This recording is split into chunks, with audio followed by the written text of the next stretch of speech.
Hallelujah, धन्यवाद परमेश्वरा. रायांचा राजा प्रभूचा प्रभू, आकाशात पृथ्वी निर्माण करणारा परमेश्वर तुमचे देव.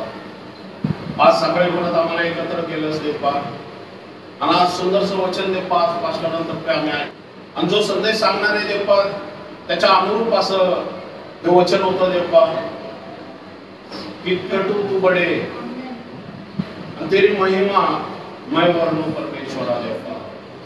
खरोखरीच परमेश्वरा, आम्ही या पृथ्वी तलावरती कोण आहोत देव? आमची निर्मिती सुद्धा परमेश्वरा तुझ्या दयेकृपेमुळे झालेली देव. आज आम्ही जगतोय, हा ऑक्सिजन श्वास घेतोय, आम्ही जिवंत आहोत, ही तुझी दया कृपा आमच्यावरती आहे देव. परमेश्वरा, सर्व मान महिमा गौरव तुला देतो देव. आज सकाळी देव तू आमची भेट घे माझ्या देवा. आज इथं जमलेले देव, जे ताणलेले भुकेलेले ते आज त्यांना वचनाने तृप्त कर परमेश्वरा देव. तुझं सानिध्य, तुझा अभिषेक उतरून येऊ दे माझ्या देवा. पवित्र आत्मा, तू इथल्या जमलेल्या प्रत्येकाचा ताबा घे देव. विशेष करून माझ्या जिभेचा, माझ्या विचाराचा, माझ्या कल्पनाचा ताबा घे देव. आणि येणारं वचन देव सांगण्यासाठी जी मानवी बुद्धी आहे माझी, त्या मानवी बुद्धीला परमेश्वरा देव तुझ्या ज्ञानाचा जोड मिळवू दे देव. आणि ऐकणाऱ्यांना प्रत्येक स्पिरिच्युअली कान उघड देव प्रत्येकाचे, की त्यांनी जे काय ऐकल परमेश्वरा त्यांच्या अंतःकरणात जाऊ दे देव. आणि त्या विश्वासाच्या द्वारे येणाऱ्या काळामध्ये ते फळ देणारे असे होऊ दे. आजचा संपूर्ण सेशन आम्ही तुझ्या हातात देते देवा. आशीर्वादित कर माझ्या देवा आणि प्रत्येकाला आणि मला सुद्धा तुझ्या ज्ञानाने भर माझ्या देवा. येणाऱ्यांचे प्रत्येक मार्ग मोकळे कर देवा.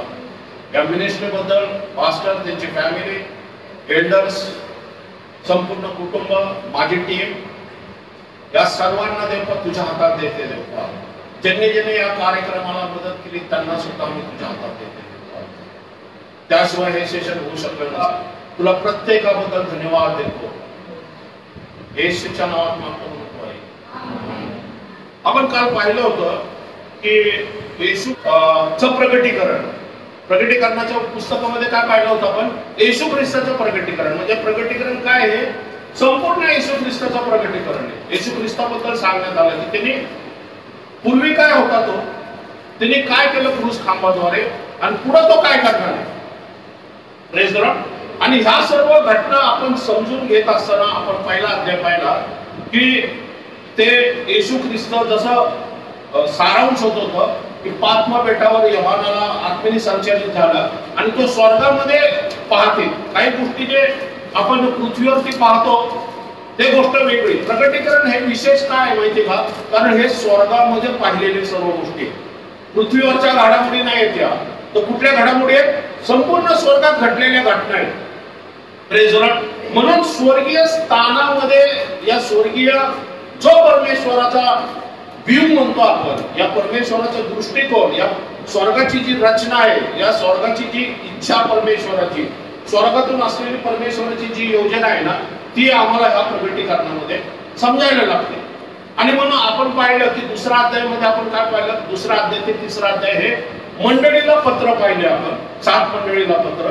येशू स्वतः मंडळीला सांगते की मी स्वर्गाच्या स्थानी असून सुद्धा मी त्या समयमध्ये उभा आहे. Praise the Lord. म्हणजे आज येशू ह्या समयमध्ये इथं उभा आहे. Praise the Lord. आणि त्याचे देवदूत सुद्धा, कारण त्याच्या उजव्या हातात काय? 7 तारे. आणि वचन सांगते ते 7 तारे म्हणजे कोण आहे? मंडळीवर नेमलेले देवदूत आहे. म्हणजे केवळ येशू नाही तर देवदूत सुद्धा येत आहेत. Praise the Lord.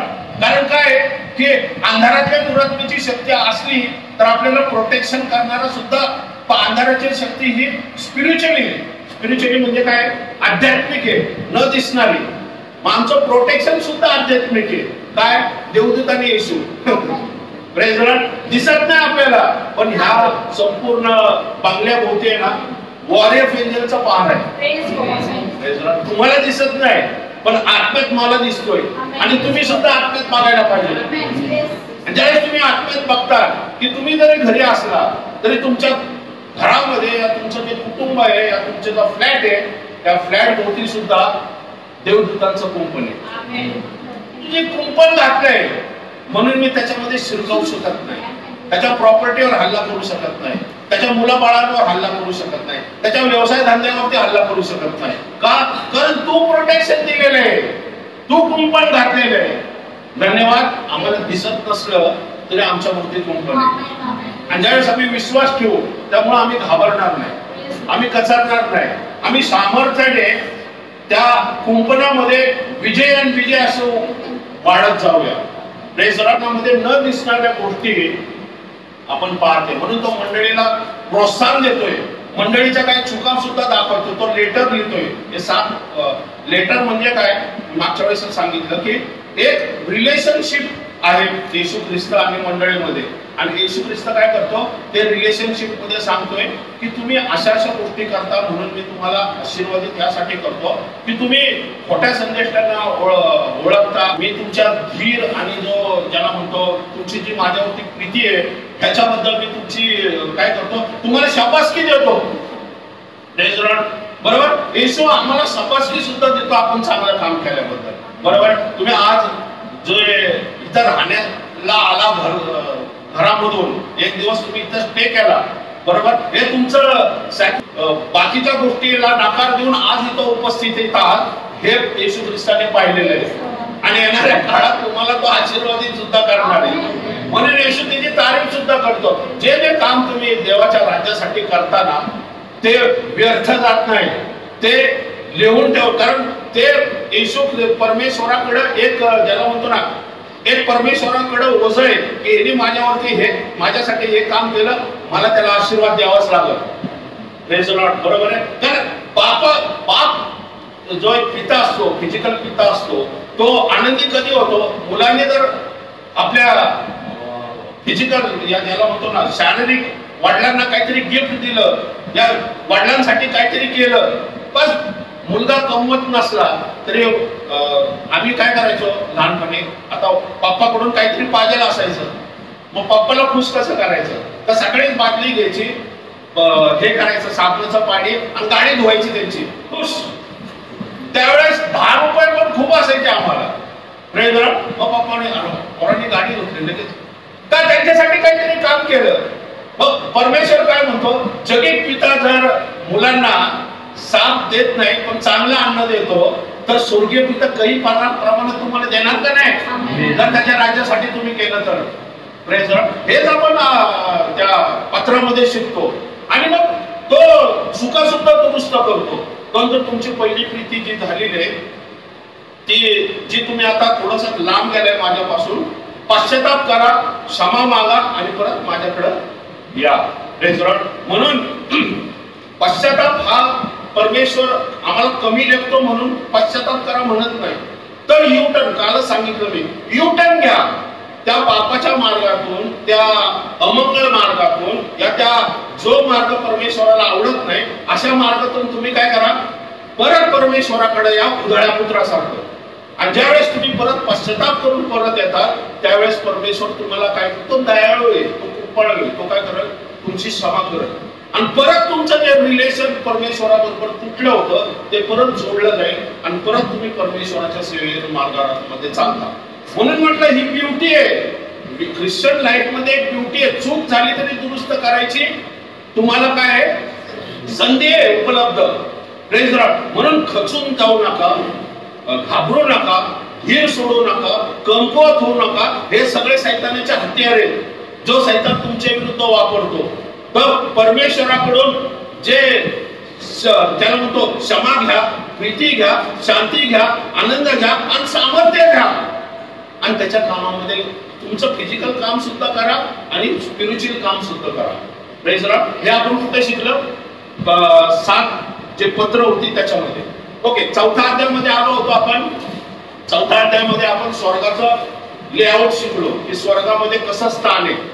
जे आपण म्हटलं परमेश्वराचं सिंहासन पाहिलं आपण, आणि परमेश्वर सिंहासनावर बसलाय आणि परमेश्वराच्या सिंहासनातून विजा चमकतात आहे. आणि परमेश्वराचे म्हणजे परमेश्वराचे सिंहासन सुद्धा आपण काय पाहतो, मेघ गर्जना विजा चमकताना दिसतात. म्हणजे परमेश्वराचं सिंहासन जणू काही जिवंत असं सिंहासन आहे. त्याच्या जे सिंहासनाच्या खाली आपण काल काय पाहिलं, 4 सराफीन.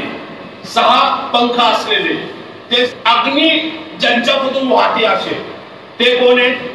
नंबर 1 सिंह. येशू ख्रिस्त म्हणजे तो परमेश्वराचा स्वभाव आहे. येशू ख्रिस्त सिंह म्हणजे दाविदाचा सिंह म्हटलेले येशू ख्रिस्ताला.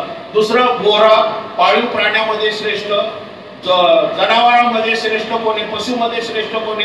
सिंह. पाळीव प्राणीमध्ये श्रेष्ठ कोणी? गोरा.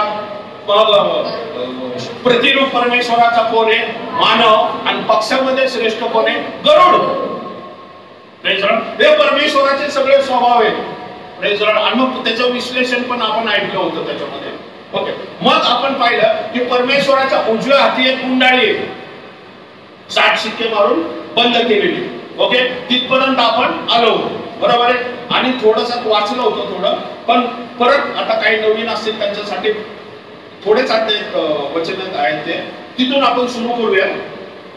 प्रकटीकरण याचा 5वा अध्याय. जो राजासनावर बसलेला होता त्याच्या उजव्या हातात पाठपोट लिहिलेली व 7 शिक्के मारून बंद केलेली पुस्तकाची एक गुंडळी मी पाहिली. आणि गुंडळीवरचे शिक्के फोडून ती उघडावयास कोण योग्य आहे असे मोठ्याने पुकारणारा एक बलवान देवदूत मी पाहिला.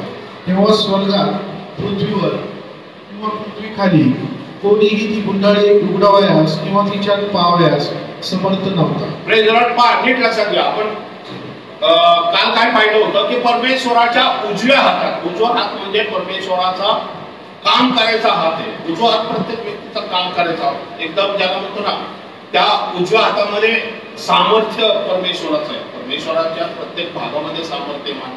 पण उजवा हातच का दिलेला आहे की तुम्हाला मला समजावं. पहा, योहान हा जो आहे ना, हा स्वर्गामध्ये ह्यासाठी जाते की स्वर्गामध्ये ज्या घटना मानवी डोळ्यांनी दिसू शकत नाही ना, ते परमेश्वर त्याला दाखवतोय. पूर्वी ह्या पृथ्वी तलावरती जे मंदिर होतं जुन्या करारामध्ये, त्या मंदिरामध्ये परमपवित्र स्थानामध्ये जी प्रतिकृती आहे मोशेला सांगितलेली परमेश्वराने, ती होती अंगण, पवित्र स्थान आणि परमपवित्र स्थान. परमपवित्र स्थानामध्ये महायाजक वर्षातून एकदाच काय करायचा? अर्पण घेऊन, वर्षातून एकदाच अर्पण घेऊन काय करायचा? परमपवित्र स्थानात जायचा. कशासाठी? याजकाच्या पापाची क्षमा आणि इस्रायलाच्या पापाच्या क्षमेची मध्यस्थी करण्यासाठी.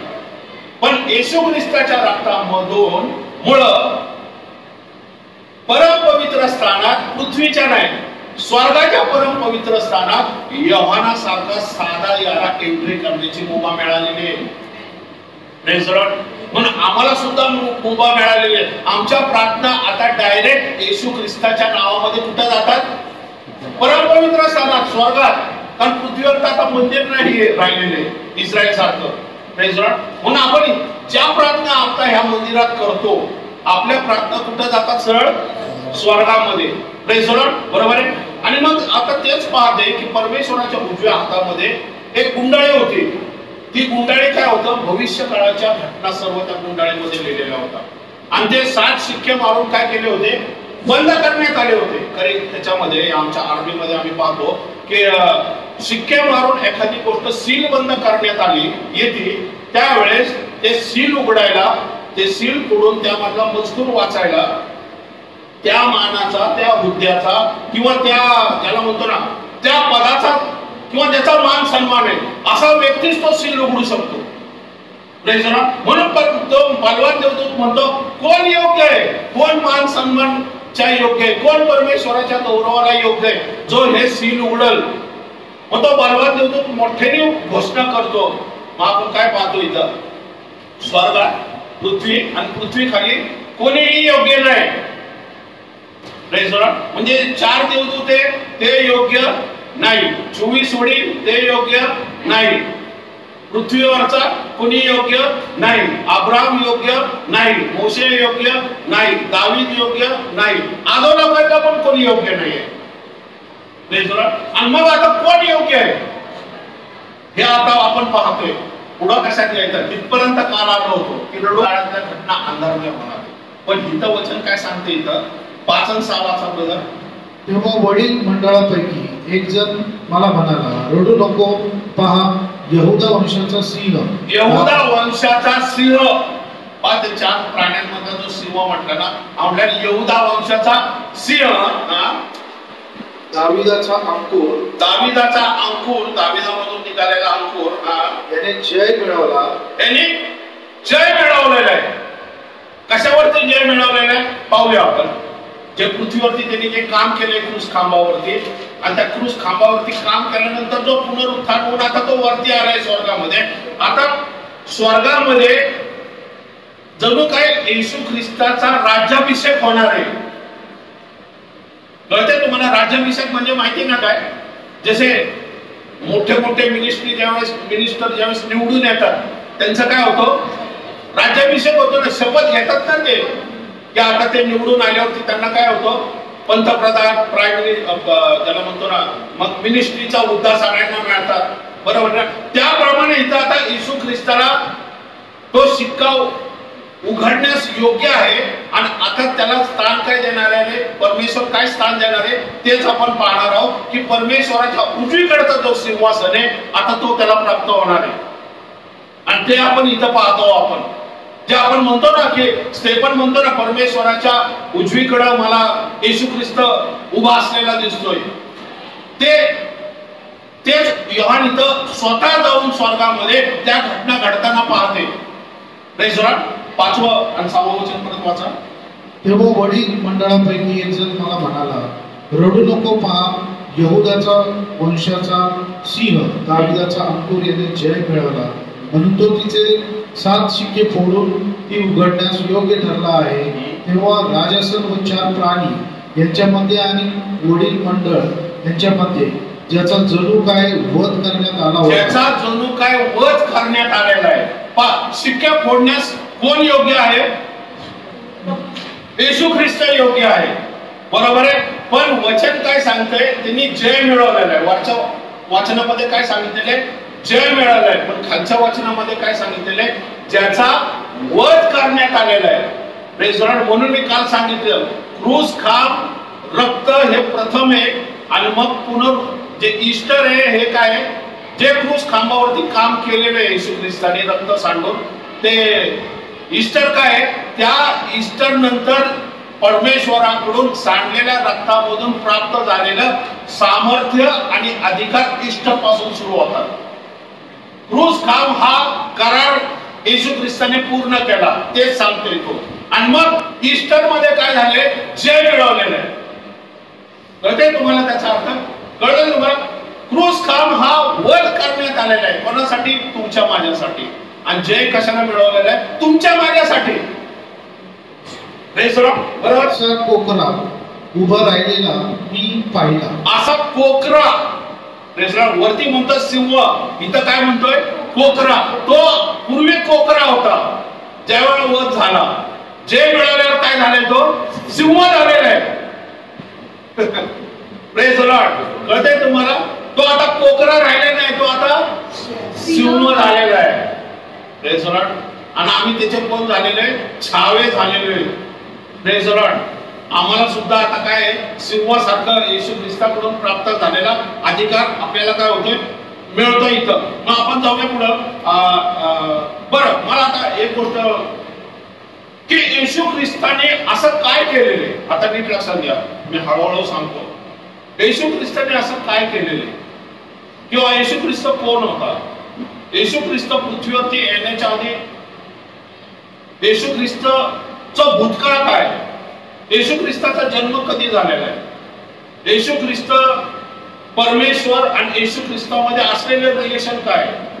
परमेश्वर आणि येशू ख्रिस्त परमेश्वरामध्ये जे बाप पुत्राचं जे रिलेशन आहे, हे आम्ही ज्या प्रकारे आम्ही पाहतो, या आम्ही ज्याप्रमाणे एकमेकांना म्हणजे आपण पाहून जे काय गाणी गातो या बोलतो, मानवी जे स्वभावाने जे आपण पाहतो ना, ते आपण स्पिरिच्युअल गोष्टीने आता बघूया.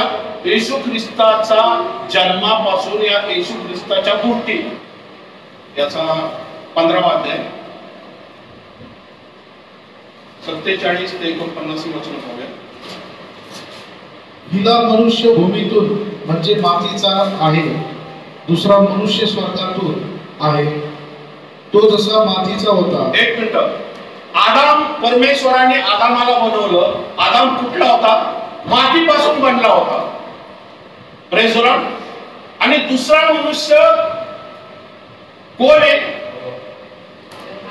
येशू ख्रिस्त. हा कुठून आलाय? स्वर्गातून. वचन सांग. मी आता एक गोष्ट सांगतो. मी जे सांगतो ना, वचन उघडा आणि ते वाचा. खूप महत्वाचं मी सांगणार आहे आता. ओके, वचन वाचा म्हणजे वचनाने तुम्हाला प्रत्येक गोष्ट कळेल. मी हळूहळू समजून सांगणार आहे. ओके. हा, पहिला मनुष्य भूमीतून म्हणजे मातीचा आहे. पहिला मनुष्य, पहिला म्हणजे उत्पत्तीचा पहिला मनुष्य. उत्पत्तीचा पहिला मनुष्य कुठून आलाय? मातीपासून. आणि स्वर्गातून पण पहिला मनुष्य आलेला आहे. कळतंय तुम्हाला? स्वर्गातून पण पहिला मनुष्य आलाय. कोण? येशू ख्रिस्त. हळूहळू समजून सांगणार आहे. कसं तुम्हाला कळलं ते. आताच मी सांगितलं तर नीट कळणार नाही, पण ते समजून सांगणार. ओके. हा, दुसरा मनुष्य स्वर्गातून आहे. हा, दुसरा मनुष्य म्हणजे पहिला मातीचा आहे आणि दुसरा स्वर्गातून आलेला आहे. ओके. तो जसा मातीचा होता. तो जसा मातीचा होता. कोण? आदाम. हा, तसे जे मातीचे तेही आहे. जे मातीचे ते पण आहे. म्हणजे कोण? तुम्ही, मी. बरोबर आहे. आपण आदामची संतान आहे का नाही? ओके. हा, आणि तो स्वर्गातला जसा आहे जसा तो स्वर्गातला आहे. कोण? येशू ख्रिस्त. हा, तसेच जे स्वर्गातले तेही आहे. जे स्वर्गातले तेही आहे. म्हणजे येशू ख्रिस्त जसा स्वर्गातून आलेला आहे, तर स्वर्गातले तेही आहे. कोण तेही आहे? देवदूत सुद्धा कुठले? स्वर्गातले, आत्मिक राज्यामधून आलेले. Praise the Lord. वचन काय सांगते? येशूद्वारे आपण सुद्धा पुढे जाऊन स्वर्गीय देह धारण करणार आहोत. म्हणजे जसा मातीचा आदाम आला तसा मातीचा देह आपण आपण मातीच्या देहापासूनच बनलेले नाही. तसा येशू आमच्यासाठी मध्यस्थी आला.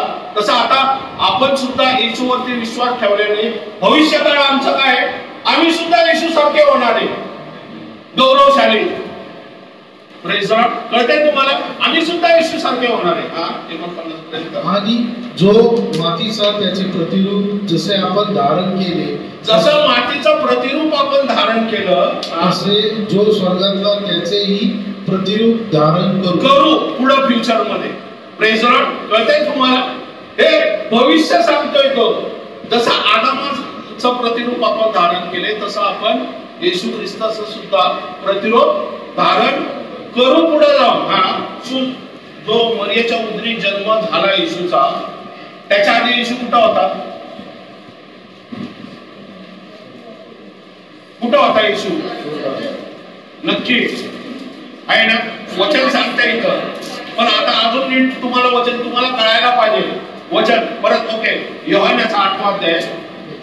येशूने त्यांना म्हटले, 42 वचन बघा. हा, देव जर तुमचा पिता असता तर तुम्ही माझ्यावर प्रीती केली असती. देव जर तुमचा पिता असता तर तुम्ही माझ्यावर प्रीती केली असती, कारण मी देवापासून निघालो व आलो आहे. मी देवापासून निघालो आहे. कारण मी देवापासून निघालो व आलो आहे. मी आपण होऊन आलो नाही, तर त्यानेच मला पाठविले. Praise the Lord. म्हणजे मी कोणापासून आलोय? देवापासून आलोय. आणि देव कुठे राहतो? स्वर्गामध्ये राहतो. आणि येशू ख्रिस्त म्हणतो, मी आपण होऊन आलेलो नाहीये, तर त्यांनी त्याची इच्छा योजनेने मला पाठवलं. कशाला? जो पहिला आदाम मातीचा होता ना, त्या आदामासारखे आपण आलो. पण जो दुसरा येशू ख्रिस्त स्वर्गातून येणार आहे ना, त्याच्यासारखं व्हावं म्हणून परमेश्वराने त्याला पृथ्वीवरती पाठवलं. कळतंय तुम्हाला? Praise the Lord. कळतंय? त्याचा प्रतिरूप होण्यासाठी म्हणजे वचन सांगते की स्वर्गातून परमेश्वराने काय केलेले? येशूला पाठवले पृथ्वीवरती. तिथे त्याच 31 ते 34 8वं वचन. यहूद्यांनी त्याच्यावर विश्वास ठेवला.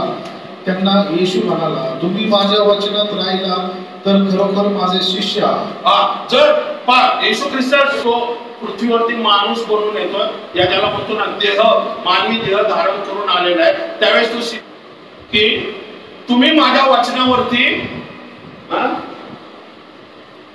31 ते 34 ज्या यहुद्यांनी त्याच्यावर विश्वास ठेवला त्यांना येशू म्हणाला, तुम्ही माझ्या वचनात राहिला तर खरोखर माझे शिष्य आहात. तुम्हाला सत्य समजेल व सत्य तुम्हाला बंधमुक्त करेल. येशू ख्रिस्त त्यांना म्हणतो, तुम्ही माझ्या वचनावरती विश्वास ठेवा, म्हणजे तुम्हाला काय कळलं? सत्य कळलं. आणि सत्य तुम्हाला काय करत? बंधनमुक्त करत.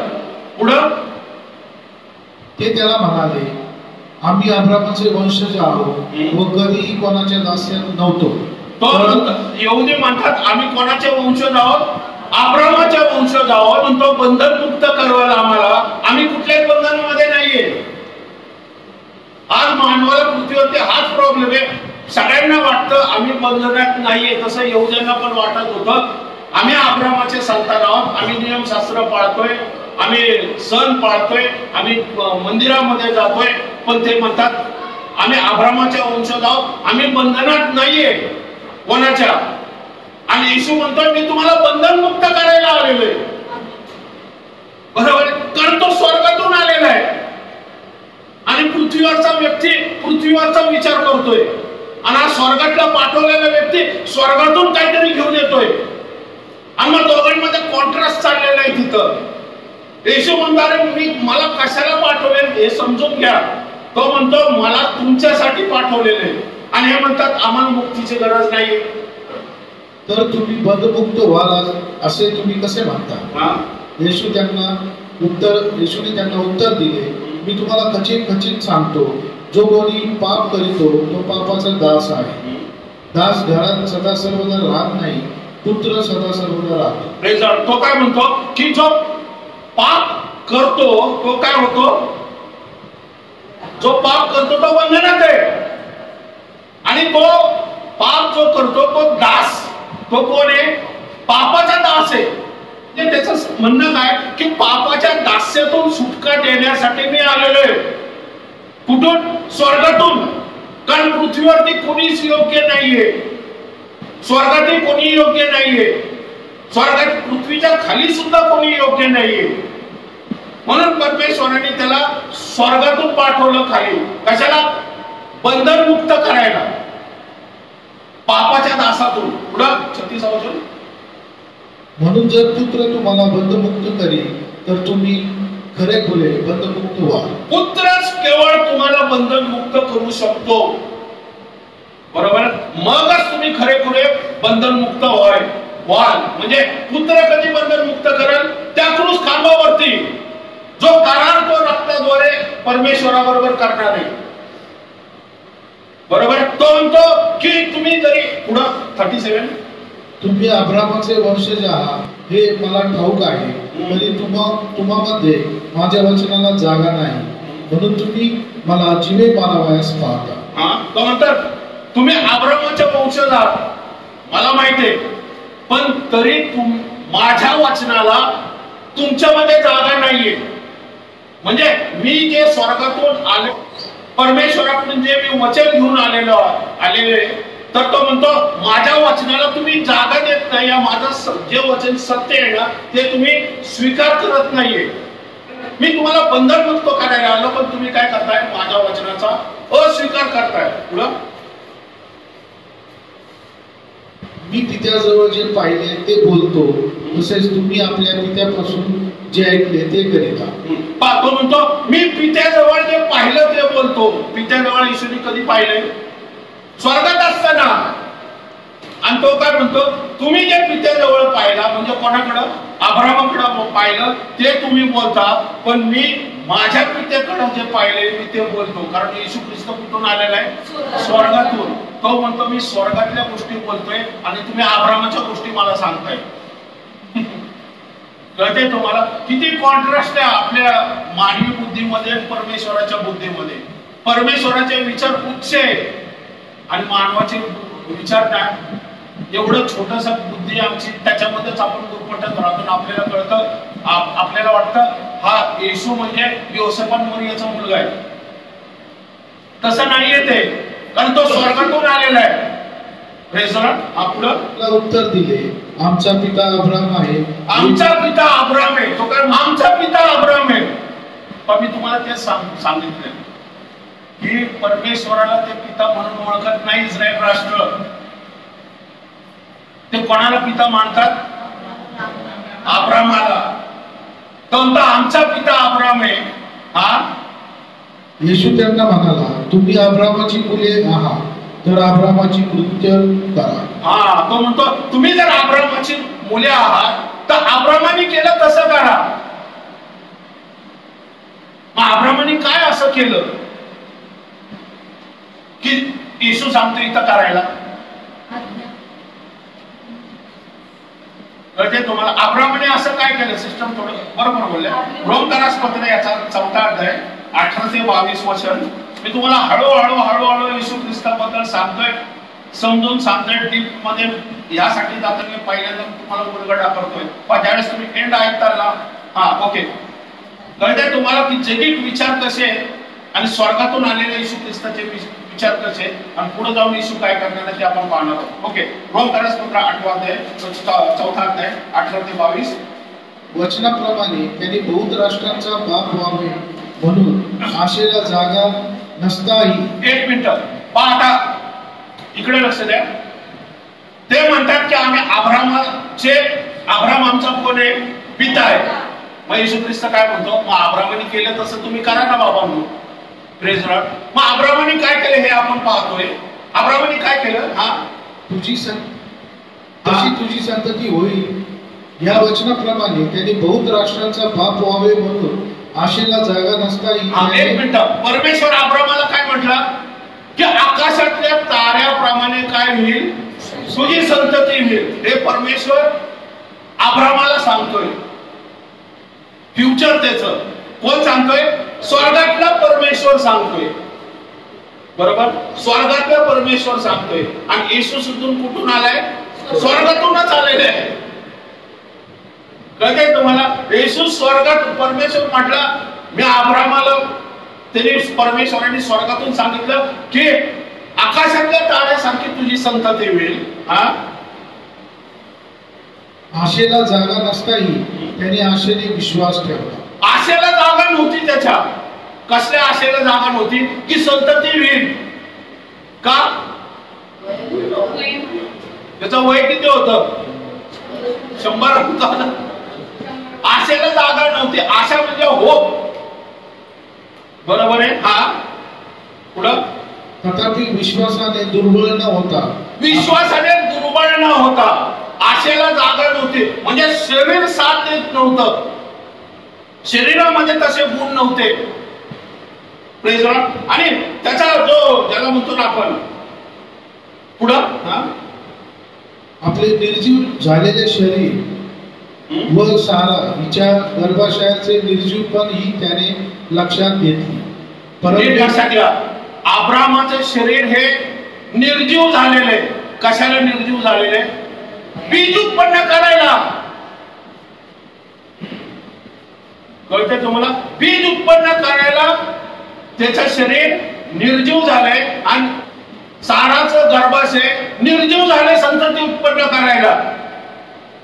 पण परमेश्वर बोललेला आहे तुमच्या निर्जीव परिस्थितीला सजीव करण्याचं सामर्थ्य परमेश्वरामध्ये.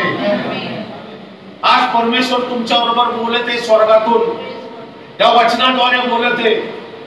वयाकडे विचार करू नका, परिस्थितीकडे विचार करू नका, फायनान्स कडे विचार करू नका, तुमच्या बुद्धी शक्ती सामर्थ्याकडे विचार करू नका. निर्जीवपणा तुमचा दूर करण्यासाठी येशू ख्रिस्त आलेला आहे. अब्रामाने विश्वास ठेवला म्हटलेले आणि तो म्हणतो आमचा तर पिता अब्राम आहे. मग येशू ख्रिस्त म्हणतो अब्रामाने जसा विश्वास ठेवला तसा विश्वास तुम्ही सुद्धा ठेवा माझ्यावरती, कारण मी सुद्धा स्वर्गातून तुमची सुटका करण्यासाठी आलेलो आहे. कोण आहे येशू ख्रिस्त? नीट समजून घ्या कोण आहे हा येशू ख्रिस्त. स्वर्ग सोडून पृथ्वीवरती आलेला तुमच्या माझ्यासाठी. फक्त येशूची गाणी गातो ते चांगलेच आहे, पण गाण्या पाठीमागं जे ज्ञान आहे ना, जे प्रगटीकरण आहे ना, जे रेव्होल्युशन आहे ना, जर ते तुम्ही समजला ना, तुम्ही येशू ख्रिस्ताला ज्यावेळेस रेव्होल्युशन ओळखायला लागाल ना, मी म्हणतो गुडघ्यावरती जाल आणि ढसा रडताल तुम्ही. येशू ख्रिस्त कोण आहे?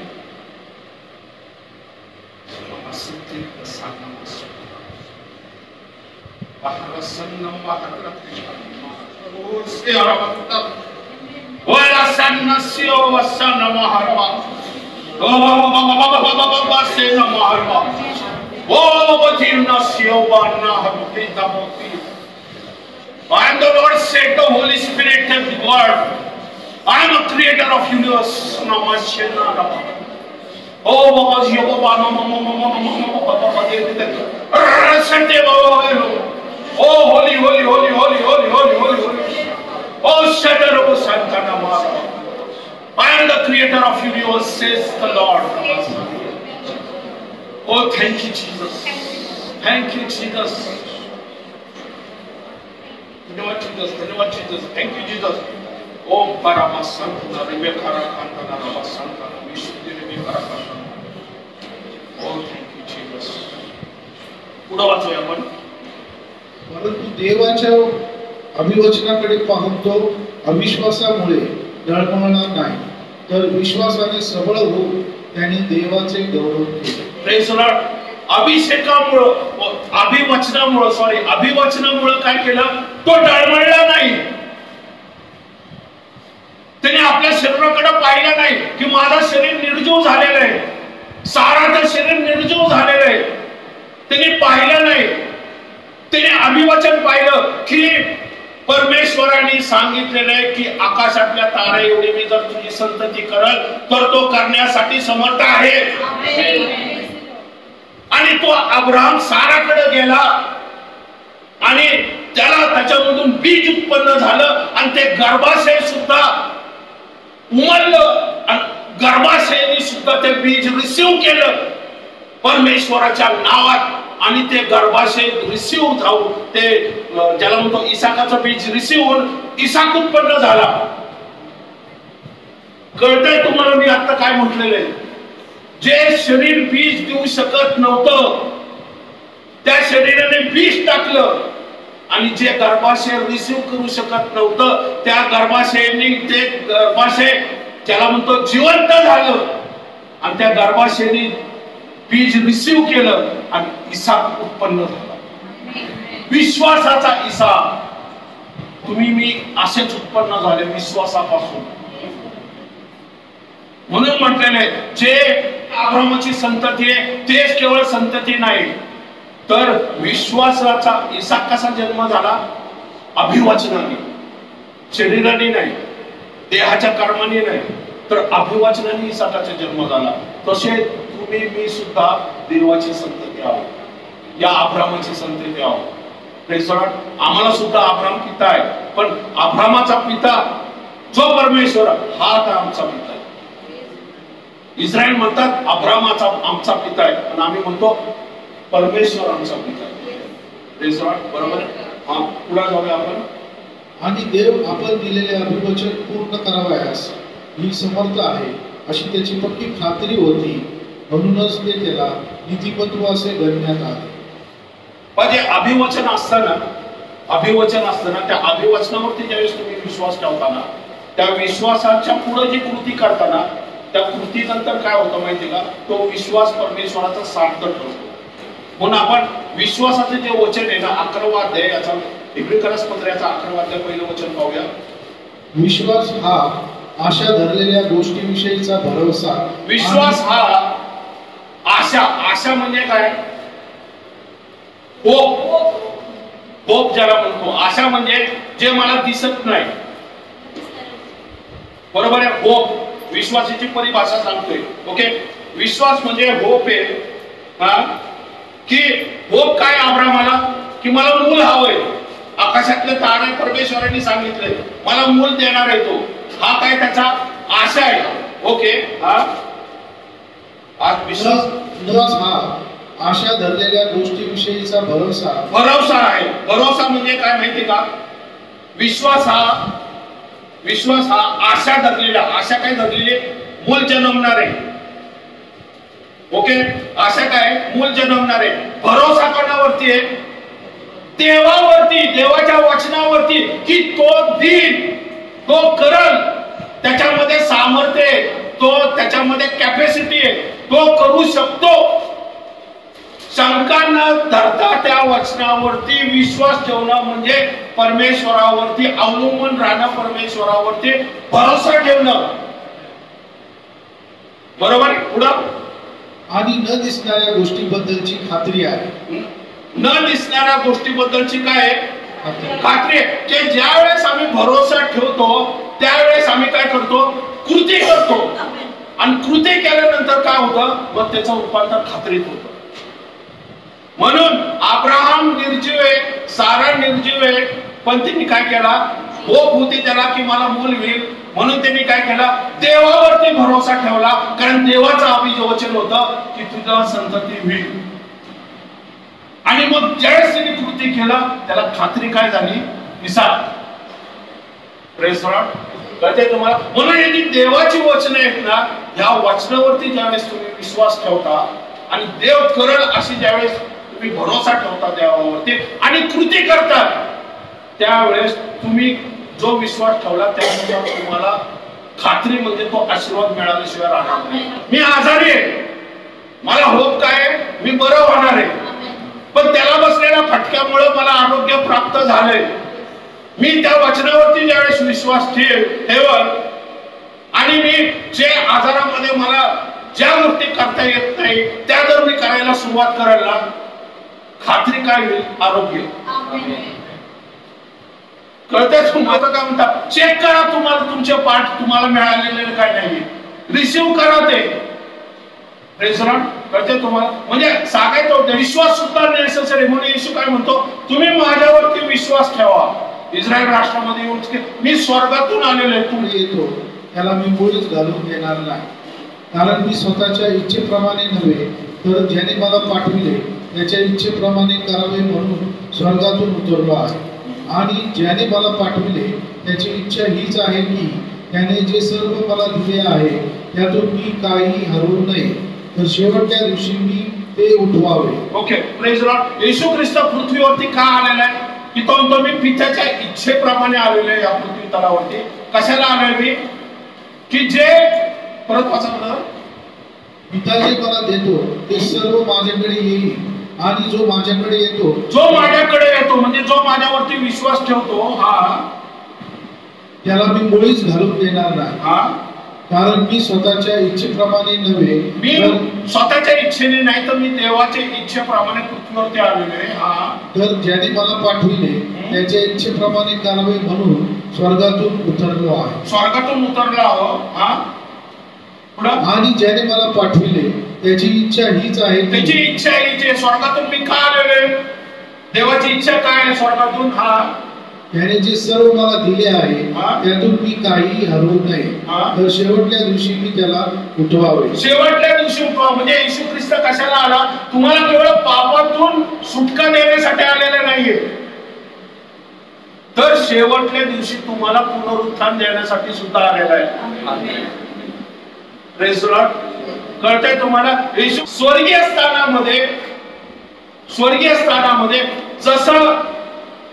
जसा परमेश्वर, आपण परमेश्वराला काय म्हणतो? पिता म्हणतो. तसं त्या पित्याकडे राहण्यासाठी आम्ही सुद्धा काय होणार आहे? एक दिवस जाणार आहोत. Praise Lord. पुनरुत्थानानंतर आपलं स्थान काय? स्वर्गामध्ये जाणार आहोत आपण. Praise Lord. 53 वचन. यावरून येशू त्यांना म्हणाला, मी तुम्हाला खचित खचित सांगतो, तुम्ही मनुष्याच्या पुत्राचा देह खाल्ला नाही, मनुष्याच्या पुत्राचा देह खाल्ला नाही, त्याचे रक्त प्याला नाही, तर तुमच्यामध्ये जीवन नाही. तर तुमच्यामध्ये जीवन नाही. हे आपण काय करतो? प्रभू की त्याचा तो देह आहे जो स्वर्गातून आलेला आहे, तो देह काय खातो आपण? की तो आम्ही त्या देह खाल्ल्याने जसं तो स्वर्गातून होता तसं आम्ही सुद्धा काय होणार आहे? स्वर्गीय होणार आहे. Praise Lord. बरोबर आहे.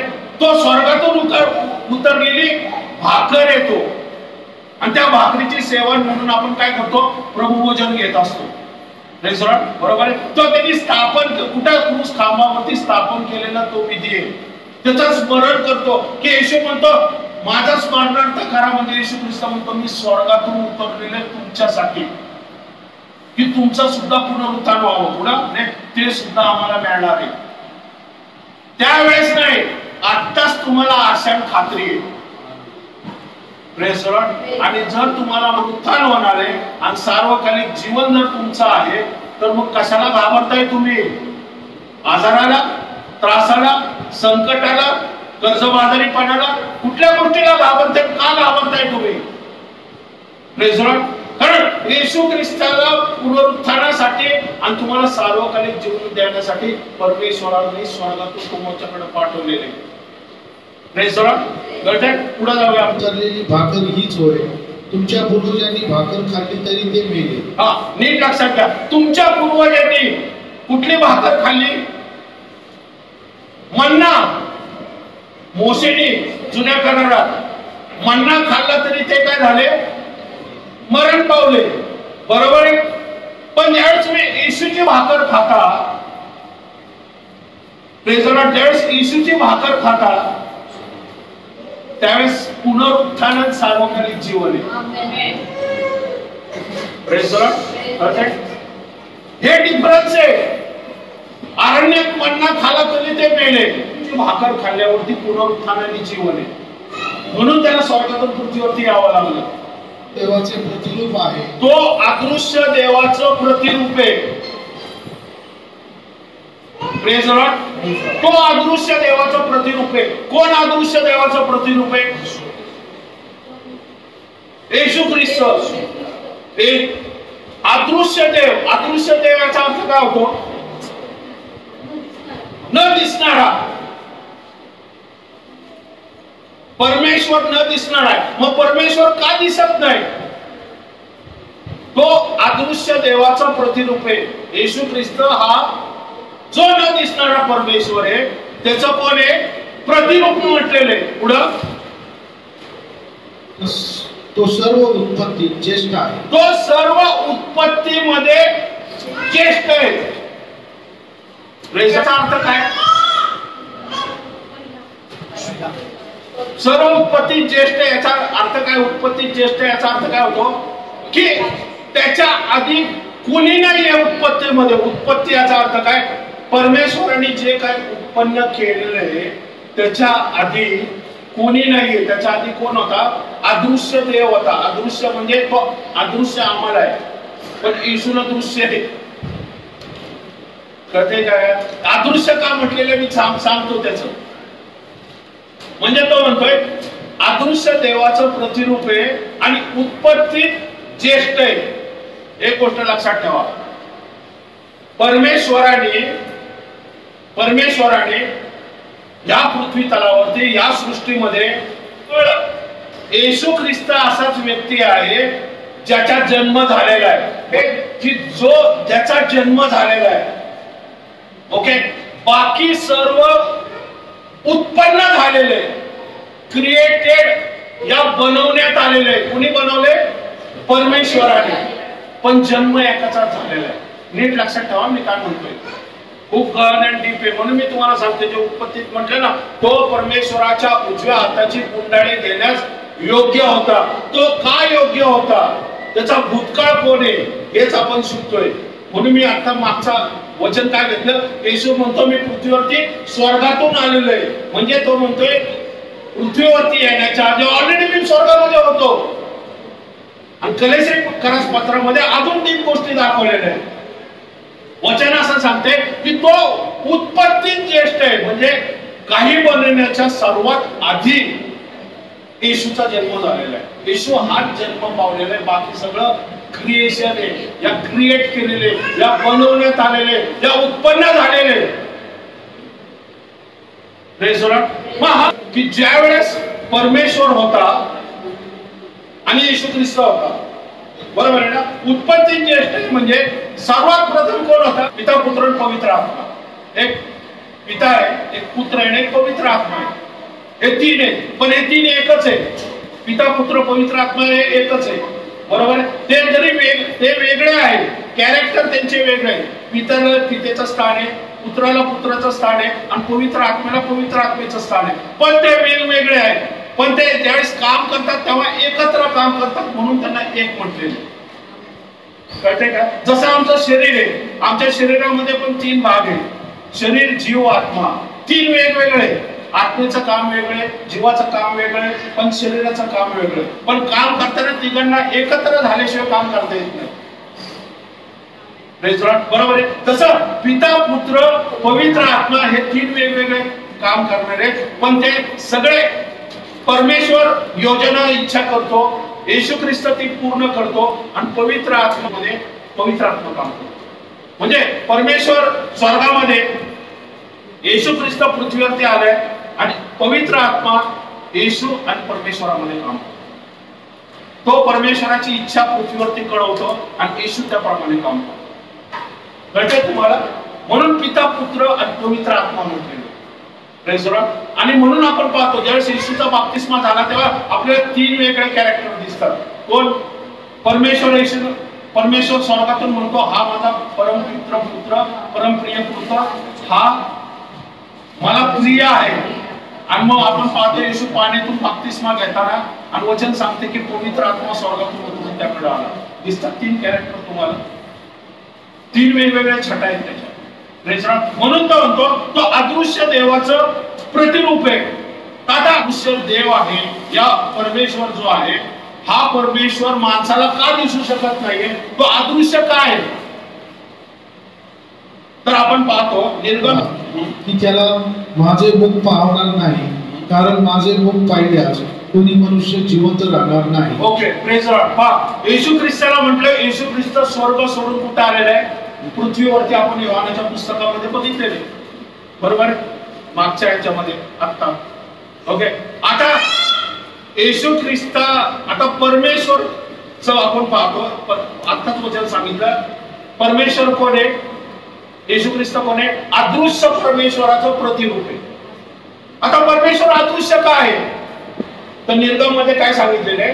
परमेश्वर मोशेला काय म्हणतो? हा, तरी पण तो म्हणाला की परमेश्वर म्हणाला मोशेला, हा, तुला माझे मुख पाहणार नाही, तू माझं मुख पाहू शकणार नाही. परमेश्वर जर पृथ्वीवरती आला, तो मोशेला काय म्हटला की तू माझं मुख पाहू शकत नाही. हा, कारण माझे मुख पाहिल्यास कोणी मनुष्य जिवंत राहणार नाही. कोणी मनुष्य जिवंत राहू शकत नाही. बरोबर आहे. परमेश्वर कोण आहे? भस्म करणारा अग्नी आहे, म्हणून तो अदृश्य आहे. तो माणसाला का दिसत नाही? कारण तो भस्म करणारा अग्नी आहे. म्हणून मोशेला काय म्हणतो की कोणी माझं मुख पाहू शकत नाही, माझं मुख पाहणारा जिवंत राहू शकत नाही. मग असा देव पृथ्वीवरती मानवाच्या मध्यस्थीसाठी येऊ शकतो का? येऊ शकतो? नाही. मग त्यांनी कोणाला पाठवलं? आपल्या प्रतिरूपाला, येशू ख्रिस्ताला. म्हणून सांगतोय येशू ख्रिस्त कोण आहे? परमेश्वराची इच्छा योजना पूर्ण करणारा. तो त्याच्या शरीराचा भाग आहे. म्हणून त्याला म्हटलेले उत्पत्तीत सर्वात ज्येष्ठ.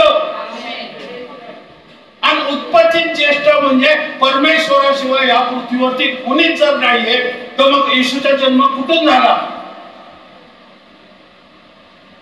एकच शरीर आहे तिथं, म्हणजे पिता पुत्र, पिता फक्त आहे, तर येशू ख्रिस्त कुठून आला? परमेश्वरामधूनच आला ना. तो परमेश्वराचा प्रतिरूप आहे म्हटल्यावरती परमेश्वरामधूनच आला तो. परमेश्वर काय म्हणतो? आदमाला आपलं प्रतिरूप आहे. आदमाला प्रतिरूप म्हणतो ना, म्हणजे परमेश्वराचा श्वास, म्हणजे आपला जो आत्मा आहे हा परमेश्वराचं प्रतिरूप आहे. पण येशू ख्रिस्त एकुलता एक पुत्र आहे, उत्पत्तीतला एकुलता एक, म्हणजे ह्याच्या आधी कोणी नाही आणि ह्याच्या नंतरही कोणी नाही. मी आणि तुम्ही आणि मी येशू ख्रिस्ताने विकत घेतलेले परमेश्वराचे दत्तक पुत्र आहोत. डीप आहे, मला वाटतं कळतंय तुम्हाला मी काय सांगतोय. हे आज सकाळी मला देवानी 4:45 वाजता रेव्होल्युशन दिलेलं आहे, ते तुम्हाला सांगतोय मी. ज्येष्ठ तो म्हणतो की ज्यावेळेस कोणाचीच निर्मिती नव्हती त्यावेळेस मग कुठून तो निर्माण झाला? आणि परमेश्वर त्याला पुत्र म्हणतो ना, आणि जर पुत्र म्हणतो तो पित्यामधूनच पुत्र निघणार ना. म्हणजे येशू ख्रिस्त कोण आहे? परमेश्वराच्या शरीराचा भाग. Praise the Lord. कारण परमेश्वर भस्म करणारा अग्नी आहे. मग त्याला आपल्या शरीराचा असा भाग वेगळा करायला पाहिजे जो पृथ्वीवरती जाऊन मानवासाठी मध्यस्थी करतो. मोशेला काय म्हणतो तो, कुठलाही मनुष्य माझा मुख पाहू शकणार नाहीये. परमेश्वर म्हणाला, माझ्यापाशी एक जागा आहे. आता नीट लक्षात ठेवा, परमेश्वर काय म्हणतोय, माझ्यापाशी एक जागा आहे. तिथे भविष्यभर एक गोष्ट दाखवते परमेश्वर त्याला. कोणाला? मोशेला. मोशे कोणी? जुन्या करारातला. मोशेने पण मन्ना खाल्ला पण मेले. आताच वचन वाचलं आपण. पण येशू ख्रिस्त हा शरीरात स्वर्गातून उतरलेली भाकर आहे. येशू काय म्हणतो, माझ्या शरीराचा जो भाग जो खाईल म्हणजे प्रभू वचन, तो सार्वकालिक जीवन होईल, जगल आणि पुनरुत्थान सुद्धा होईल. बरोबर. म्हणतो मोशेला रेव्होल्युशन काय देतोय, मोशे म्हणतोय मला परमेश्वरा तुझं मुख पाहायचंय. मोशेला परमेश्वर काय म्हणतो, कुठलाही मनुष्य माझं मुख पाहून जगू शकणार नाही. पण म्हणतो मोशे म्हणतो मला दाखव. आता मोशे म्हटल्यानंतर परमेश्वराला दाखवलं तर लागलच 1-2%. पण परमेश्वर येशू म्हणतो मी परमेश्वर म्हणतो तुला एक रेव्होल्युशन देतो मी. या खडकावर उभा राहा. एक खडक आहे, त्या खडकावरती उभा राहा. खडक कोण आहे माहिती का? खडक तुम्ही मी आहे. या खडकावरती मी मंडळी स्थापन करल.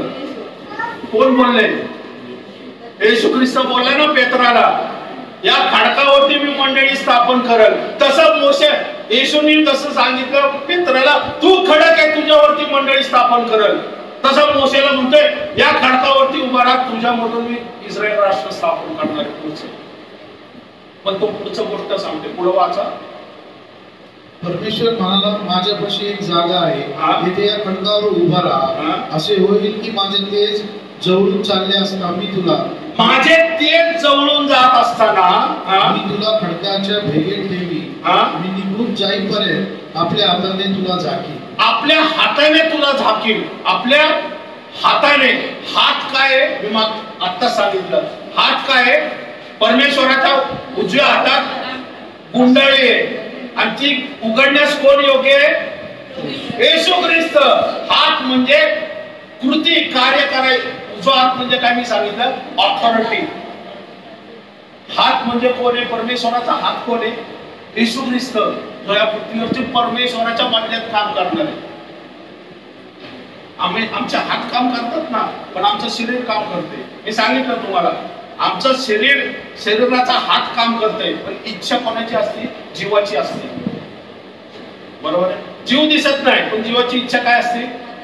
हे रुमाल उचलावा, माझी जीवाची इच्छा आहे, पण माझा जीव रुमाल उचलू शकत नाही. मग मी हाताला सांगणार रुमाल उचल, कृती झाले. तसं परमेश्वराची इच्छा काय आहे? मोशेला तर दाखवायचं आहे, पण मोशेला काय म्हणतो? मोशे हाताने झाकले, म्हणजे जणू काय हात म्हणजे काय? कृती. माझा हात म्हणजे येशू ख्रिस्त येऊन भविष्य काळामध्ये माझं जे मुख पाहायची तुमची इच्छा आहे ना, ते पूर्ण होणार आहे. कारण माझा एकुलता एक पुत्र येणार आहे आणि त्याचं मुख तुम्ही पाहणार. तो स्वर्गातून येणार आहे आणि तो माझा प्रतिरूप आहे. कळते तुम्हाला? एवढं गहनगुप्त गोष्टी आता काय लोकांना कळते का? मोशे परमेश्वराला मोशे पाहू शकत नाही, पण आपण येशूला पाहू शकतो. आणि येशू कोण आहे? परमेश्वराचा एकुलता एक पुत्र, त्याच्याच शरीराचा भाग आहे, त्याच्याच गौरवाचा भाग आहे. पण ते स्वर्गाचा गौरव सोडून तुमच्या माझ्यासाठी स्वर्गातून तो यासाठी उतरला. येशू ख्रिस्ताचा जन्म कुठून झाला? परमेश्वरामधून झालेला. आणि पवित्र आत्मा कोण आहे? परमेश्वर आणि येशू ख्रिस्ताला जोडणार आहे. आणि आज पवित्र आत्मा कोण आहे? येशू, परमेश्वर आणि आम्हाला जोडणारा कोण आहे? पवित्र आत्मा. म्हणून येशू काय म्हणतो की परमेश्वरा मी तुझ्यात राहतो. पहिली गोष्ट लक्षात. येशू काय म्हणतो? प्रार्थना योहानाच्या 17व्या अध्यायामध्ये येशूची प्रार्थना काय? परमेश्वरा, परमेश्वर हित आहे. येशू म्हणतो मी तुझ्यात राहतो आणि जे लोक आहेत, येशू म्हणतो मी तुझ्यात, हा समजा परमेश्वर आहे. येशू म्हणतो मी तुझ्यात राहतो आणि हे जे आहे हे सुद्धा माझ्यात राहतात. म्हणजे येशू माझ्यात राहतो. येशू ज्याला म्हणतो विश्वासणाऱ्यात राहतात आणि विश्वासणारा कोणाच्यात राहतो? येशू ख्रिस्तामध्ये राहतो. म्हणजे आपण कसे राहतो? विश्वासणारा, येशू ख्रिस्त आणि परमेश्वर आणि पवित्र आत्मा. थँक्यू. कळतंय? म्हणून ती मध्यस्थी केली येशूने पृथ्वीवरती येऊन. आज तुम्ही मी परमेश्वरामध्ये येशू ख्रिस्ताच्या द्वारे राहत आहोत, त्याच्या मध्यस्थीमुळे. म्हणून तो आम्हाला दत्तक लेकरं म्हणतोय. परमेश्वराचं मुख पाहू शकत नाही आपण, पण येशू ख्रिस्ताचं मुख पाहण्यासाठी परमेश्वर कसा आहे, परमेश्वर दिसतो कसा, परमेश्वर चालतो कसा, परमेश्वर वागतो कसा, परमेश्वराची दया कशी, परमेश्वराची कृपा कशी, परमेश्वराचं सामर्थ्य कसं, परमेश्वराचं चिन्ह कसं, परमेश्वराचं ज्ञान कसं, परमेश्वराचं अद्भुत ज्याला म्हणतो ना क्षमा कशी, हे जर पाहायचं असेल ना, येशूला पहा. तो अदृश्य देवाचं प्रतिरूप आहे. Praise the Lord. कळतंय? मी थोडं काय डीप पोहोचतोय, पण मी समजून सांगायचा प्रयत्न करतोय. कळतंय तुम्हाला? तो अदृश्य देवाचं प्रतिरूप आहे. तो दाखवतो की परमेश्वर किती दयाळू आहे, परमेश्वर किती कृपाळू आहे. येशू ख्रिस्त म्हणतो, मला परमेश्वराने तुमच्यासाठी पाठवलेलं आहे आणि मी जे करतोय मी करत नाही, त्याची इच्छा मी पूर्ण करतोय. तो क्रूस काम मी तुमच्यासाठी यासाठी घेतोय की त्यांनी माझ्यावरती प्रेम लादलंय की जाऊन कर बाबा, नाहीतर हे सर्व नरकात जातील. म्हणून ती भाकर, शरीराची भाकर स्वर्ग, जी आम्ही आमच्यासाठी जी भाकर आहे ना, ती स्वर्गातून आलेली. आपण जाऊया. मग मी आपला हात काढून घेईन आणि तुला पाठमोरा दिसेल, पण माझे मुख दिसावायचे नाही. मुख दिसावायचं नाही म्हणजे मोशेला काय होतं ते पाठ म्हणजे काय? सावली. इब्री करारपत्रामध्ये दिलेलं आहे की जुना करार ही नवीन कराराची काय सावली आहे म्हटलेली, वास्तविक स्वरूप नाही. इब्री करार ज्या पुढे होणाऱ्या चांगल्या गोष्टी आहेत त्यांची नियमशास्त्रात छाया आहे, वास्तविक स्वरूप नाही. हा, नियमशास्त्रात छाया आहे, वास्तविक स्वरूप नाहीये. हा, 4थं वचन. कारण बैलाचे व बकऱ्याचे रक्त पापे दूर करण्यास असमर्थ आहे. बैलाचे पाप, जुन्या करारामध्ये बैलाचे आणि कोकऱ्याचे रक्त पाप असमर्थ आहे. बरोबर आहे? कारण त्याच्यामध्ये पुनरुत्थान होणार नाहीये. बैलाच्या रक्तामुळे माणसाचं पुनरुत्थान कसं होईल? पापाची क्षमा होईल, पाप फक्त झाकलं जाईल. पुढं 5वं वचन. म्हणून तो जगात येते वेळेस म्हणाला, दावीदाला परमेश्वराने काय दाखवलंय? मग जर बैलाचे कोकणे काय भविष्यवाणी दिली, नीट बघा. हा, यज्ञ व अन्नार्पण याची तुला इच्छा नव्हती, तू माझ्यासाठी शरीर तयार केले. तू माझ्यासाठी एक शरीर तयार केलेले आहे. कुठे तयार केलेले? स्वर्गामध्ये. आणि ते शरीर स्वर्गातून येणार आहे तुमच्या माझ्यासाठी, आणि ते 2000 वर्षापूर्वी आलं सुद्धा. तो म्हणतात तुम्ही माझ्यासाठी एक शरीर तयार केले. ते शरीर कोणाचं आहे? येशू ख्रिस्ताचं, जे परमेश्वराच्या अदृश्य देवाचं प्रतिरूप असलेला ते शरीर तुमच्या माझ्यासाठी या पृथ्वीवरती आलेले. हा, होमांनी व पापाबद्दलच्या अर्पणांनी तुला संतोष नव्हता. यावरून मी म्हणालो, पहा हे देवा, ग्रंथपटात माझ्याविषयी लिहून ठेवले आहे, तुझ्या इच्छेप्रमाणे करण्यासाठी मी आलो आहे. Praise the Lord. की येशू ख्रिस्तासाठी जे काही लिहून ठेवलेले आहे ते करण्यासाठी कोण आलेले आहे? येशू ख्रिस्त आलेले आहे. आपण यशायाचा 7वां अध्याय 14वं वचन पाहूया. येशूचा जन्म जर पाहायचा असेल तर येशू ख्रिस्ताबद्दल जी भविष्यवाणी आहे ती यशायाचा 7वां अध्याय 14वं वचन मध्ये दिलेली आहे.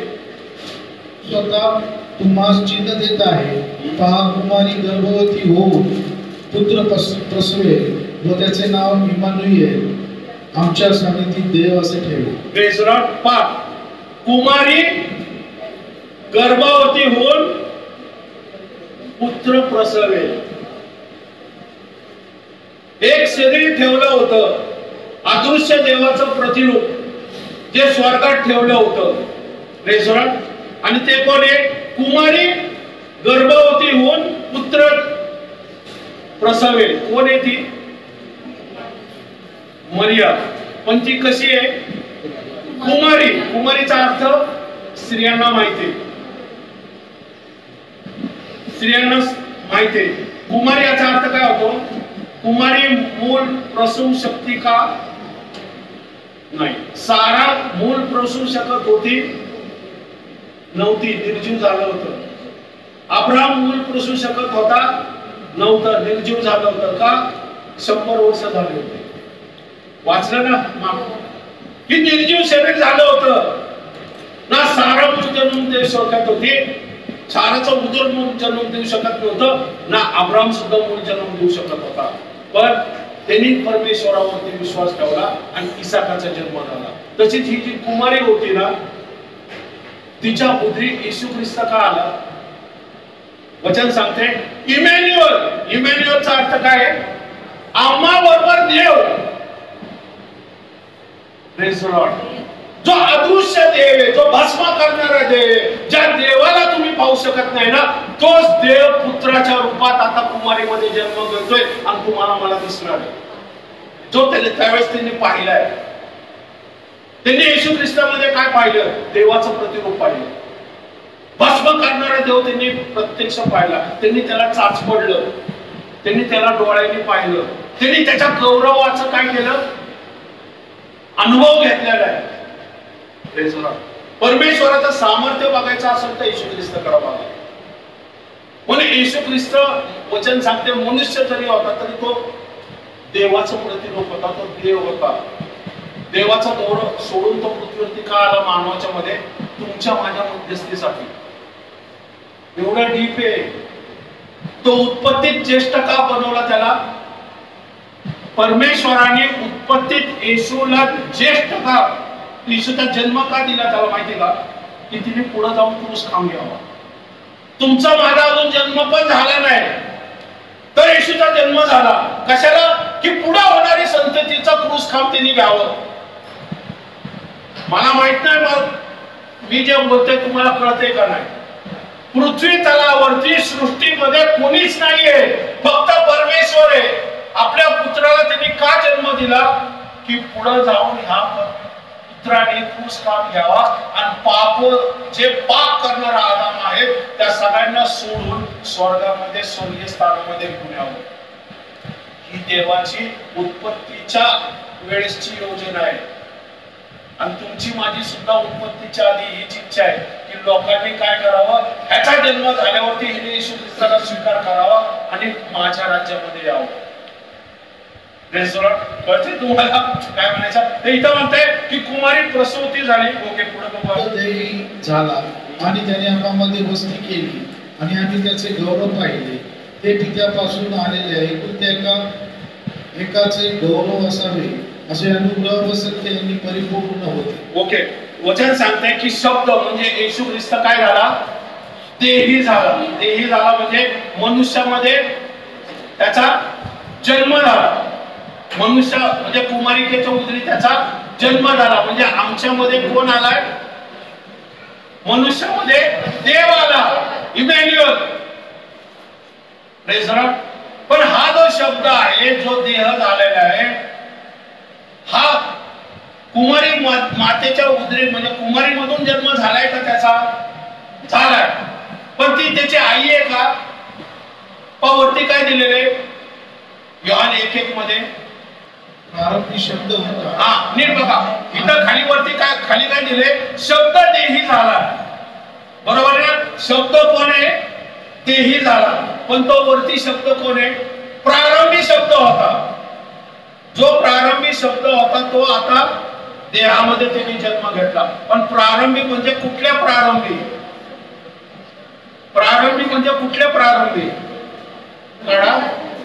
उत्पत्तीचा पहिला अध्याय पहिलं वचन. प्रारंभी देवाने आकाश व पृथ्वी उत्पन्न केली. Praise the Lord. प्रारंभी देवाने. प्रारंभी हा कुठला माणूस? प्रारंभी हा काळ आहे. प्रारंभी त्याला काळ नाही म्हणजे टाइम नाहीये त्याला. प्रारंभी म्हणजे म्हणजे तो टाइम माहित नाही कोणाला, तो टाइम फक्त देवाला माहितीये. प्रारंभी देवाने, तिथं काय दिलेले, प्रारंभी देवाने. देव म्हणजे कोण आहे माहिती का, तिथं एलोहिम म्हटलेले हिब्रू भाषेमध्ये, तिथं पुत्र पवित्र आत्मा. बरोबर आहे. प्रारंभी देवाने आकाश आणि पृथ्वी उत्पन्न केले. आकाश आणि पृथ्वी उत्पन्न प्रारंभी झाले, म्हणजे जे वचनात लिहिलेले.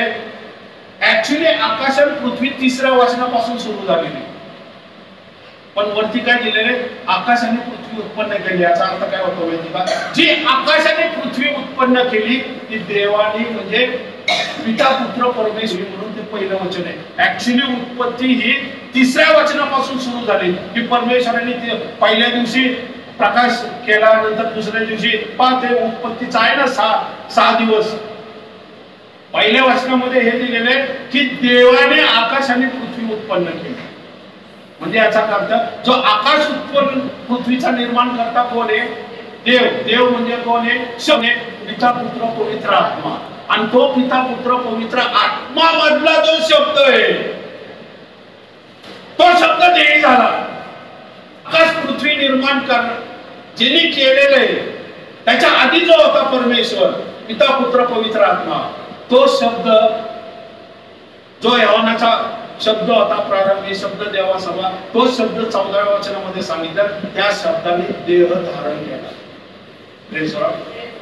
कसे तुम्हाला पुढे आता परमेश्वरापासून त्याचा जन्म, पुन्हा एकदा परमेश्वराने त्याला जन्म घातलाय असं वाचले तुम्ही. येशू ख्रिस्ताला पुन्हा जन्म घातलाय असं वाचलंय. देव प्राचीन काळी अंशांनी व प्रकारांनी संदेशाच्या द्वारे आपल्या पूर्वजांशी बोलला. एक मिनिट. देव प्राचीन काळी म्हणजे जुन्या करारात येशूचा उल्लेख आहे का नाही, आहे ना. यशाया सुद्धा म्हणतो की यशाया 53 मध्ये येशूचा उल्लेख आहे. आत्ताच आपण यशाया 7 मध्ये वाचलं की कुमारी गर्भवती होईल, तिला पुत्र प्रसावेल, त्याचं नाव काय असेल, इमॅन्युअल असेल. इमॅन्युअलचा अर्थ काय होतो, आम्हाबरोबर देव. उत्पत्तीमध्ये परमेश्वराने सर्पाला काय सांगितलं, या स्त्रीमधून एक संतती निघल, ही संतती काय करल, त्या सर्पाचं डोकं ठेचल आणि सर्प काय करल, त्याची टाच फोडल. तो कोण होता, येशू ख्रिस्त होता. येशू ख्रिस्ताचं संपूर्ण जुन्या करारामध्ये प्रगटीकरण आहे. बायबल हे संपूर्ण पुस्तकांचं एकच नाव आहे, येशू. संपलं. तोच देवाचा प्रारंभी तोच होता, ज्याने आकाश पृथ्वी उत्पन्न केले. आणि शेवटी सुद्धा, म्हणून तो म्हणतो उत्पत्तीमध्ये, मी आधी आणि शेवट आहे, मी अल्फा आणि ओमेगा आहे. म्हणजे पृथ्वीच्या प्रारंभीमध्ये पण मी होतो आणि पृथ्वीचा शेवट सुद्धा मी असणार आहे, कारण मी देवामधून आलेलो आहे, देवाचा पुत्र आहे. आणि हा शब्द जो आहे तुमच्या माझ्यासाठी पृथ्वीवरती देह धारण करायला आला. म्हणून परमेश्वर काय वचन सांगते इथं, की अनेक संदेश त्यांनी वेळोवेळी येऊन सांगितलं की देवाचा पुत्र येणार आहे, देवाचा पुत्र येणार आहे, देवाचा पुत्र येणार आहे. पुढं तो ह्या काळाच्या शेवटी पुत्राद्वारे आला आणि पुत्र म्हटला, मी स्वर्गातून उतरलोय, मी जीवनाची भाकर आहे, मीच जीवनाचं पाणी आहे, मीच जीवनाचा प्रकाश आहे, मीच जगाचं मीठ आहे, मीच सार्वकालिक जीवन आहे, पुनरुत्थान जीवन मीच आहे. पुत्राने येऊन सांगितलं, पण लोक ऐकायला तयार नाही. यहुदी काय म्हणतात, अब्राहम आमचा बाप आहे, आम्ही त्याचा ऐकू, आम्ही पापी नाहीये, आम्हाला कशाला शुद्ध करायला आले. येशू ख्रिस्त म्हणतो, मी तुम्हाला शुद्ध करायला आलेलो आहे स्वर्गातून, जीवनाची भाकर मी आहे. जो माझ्यावरती विश्वास ठेवतो त्याच्यामधून जीवनास जे ज्याला म्हणतो ना झरे वाहतील, जिवंत पाण्याचे झरे वाहतील, पवित्र आत्मा. आज आपल्याकडून पवित्र आत्म्याचे झरे वाहतात का? आहे? अन्य भाषा आहे ना, बोलता ना तुम्ही. मग ते काय, तो तुमच्या बुद्धीने आली अन्य भाषा, तुमच्या विचार कल्पनेने आली का, तुम्ही शिकलेली शाळेमध्ये ती देवाने दिलेलं. पण देवाकडून जर आलेली आहे ती, आणि तुमचं शरीर सुद्धा बोलतंय आणि तुमचं कान सुद्धा ऐकतात आहे, जर तुम्ही रेकॉर्डिंग केलं तर ते सुद्धा रेकॉर्डिंग ऐकू शकता. पण तुमच्या शरीराला तुम्ही विचारायला पाहिजे कुठून आले. त्या येशूवरती विश्वास ठेवल्यामुळे तुमच्यातून जिवंत पाण्याचे झरे व्हायला. जो शब्द होता तो तेही झाला म्हणून जिवंत पाण्याचे झरे वाहिले. नाही तर आम्ही मृत होतो, खडकाळ होतो, बंजर जमीन होती आमची, पाणी नव्हतं माणसामध्ये. जिवंत पाण्याचे झरे, पवित्र आत्मा, होली स्पिरिट. ज्याच मी उभायना मी माझ्या हे ज्ञान माझं नाहीये, हे पवित्र आत्मा ज्ञान देतोय म्हणून मी बोलतोय तुमच्या बरोबर. माहिती आहे मानवाचं ज्ञान नाहीये. मानवाला हे ज्ञान कधीच प्राप्त होऊ शकत नाहीये. राजेश जाधव हे कधीच बोलू शकत नाही. राजेश जाधव मध्ये देवाचा आत्मा जेव्हा काम करल त्यावेळेस तो रेव्होल्युशन सांगेल आणि ऐकणाऱ्यांमध्ये पवित्र आत्मा सांगल परमेश्वराचे धन्यवाद कर, कारण हे वचन देवाकडून आले. प्रारंभी देव होता, प्रारंभी शब्द होता, शब्द देवासह होता, शब्द देव होता. त्या शब्दाने मरियममध्ये, कारण मरियम तिथे कुमारी का निवडली, कारण तिचं रक्त मांस याचा जो आहे ना, त्याचा ज्याला म्हणतो ना, याचा इंटरॅक्शन ज्याला म्हणतो, या ज्याला म्हणतो ना इंटरफेरन्स, त्या शरीरामध्ये शिरू नये. कारण संपूर्ण लोक पापी, तो शुद्ध पवित्र निष्कलंक असा हवा म्हणून त्यांनी कुमारी निवडली. तिचं फक्त उदर फक्त परमेश्वराने वापरलं. वचन सांगते ज्यावेळेस ती गर्भवती झाली तेव्हा पवित्र आत्म्याने तिच्यावरती छाया केली. फक्त तिचं उदर वापरण्यात आलं. तिचा रक्त मांस कुठलाही शिरकाव येशू ख्रिस्तामध्ये नव्हता, कारण संपूर्ण माणूसच पापमय होता. पण परमेश्वरा शुद्ध पवित्र स्वर्गीय रक्त जो प्रारंभी तिने आकाश पृथ्वी उत्पन्न केली ना, तोच पृथ्वीवरती पवित्र शुद्ध निष्कलंक रक्त घेऊन तुमच्या माझ्यासाठी आणि तेच तरी पुस्तकामध्ये सांगितलं. हे जरा पुढे त्याने त्याला सर्व गोष्टींचा वारीस करून ठेवले आणि त्याच्याद्वारे त्याने विश्व निर्माण केले. त्याच्याद्वारे विश्व निर्माण केले. परमेश्वराचा हात कोण आहे? येशू ख्रिस्त.